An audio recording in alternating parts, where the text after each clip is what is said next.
મોટી દુઃખની ઘટના સામે આવી રહી છે। સ્વર્ગમાં ફરવા ગયેલા પ્રવાસીઓ આખરે મોતને ભેટ્યા। ખબર નથી કે આટલો મોટો આતંકી હુમલો થશે। વાત કરીએ કાશ્મીરના પહલગામની, જેમાં મોટો આતંકી હુમલો થયો છે। 22 એપ્રિલે બેસરાણ મેદાન પાસે પ્રવાસીઓ પર ફાયરિંગ થયું। આ હુમલામાં 28 લોકોના મૃત્યુ થયા છે। 20 થી વધુ લોકો ગંભીર રીતે ઘાયલ થયા છે। ગુજરાત, મહારાષ્ટ્ર અને તમિલનાડુના લોકો પણ સામેલ છે। મૃતકોમાં કેટલા ગુજરાતીઓ હોવાની પણ શક્યતા છે। આતંકવાદીઓએ પોલીસ જેવી વેશભૂષા પહેરી હતી। તેમણે અચાનક હુમલો કરીને પ્રવાસીઓને નિશાન બનાવ્યા હતા। હાથમાં M4 કાર્બાઇન અને AK-47 રાઇફલ હતી।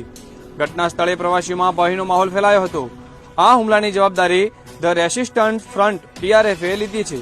TRF એ પાકિસ્તાન આધારિત આતંકી સંગઠનો એક ઉપગ્રહ સામેલ છે તેવા સમાચાર પણ સામે આવ્યા। આ હુમલો કાશ્મીરમાં રહેઠાણ વિરોધ માટે થયો હોવાનું TRF એ કહ્યું હતું, જેમાં પર્યટકને નુકસાન પહોંચાડવા આ કાવતરું રચાયું હતું। પ્રધાનમંત્રીએ હુમલાની નિંદા કરી છે। તેમણે દોષિતોને કડક સજા આપવાની ખાતરી આપી છે। સેનાએ સમગ્ર વિસ્તાર સીલ કરી સુરક્ષા વધારી છે। આતંકીઓ સામે એન્કાઉન્ટર માટે સર્ચ ઓપરેશન પણ શરૂ કરવામાં આવ્યું છે। વિદેશી પ્રવાસીઓ પણ હુમલાનો શિકાર બન્યા। નેપાલ અને યુએઈના પ્રવાસીઓ પણ મૃતકોમાં સામેલ। જોતા રહો સમાચાર bureau report, central Bharat news.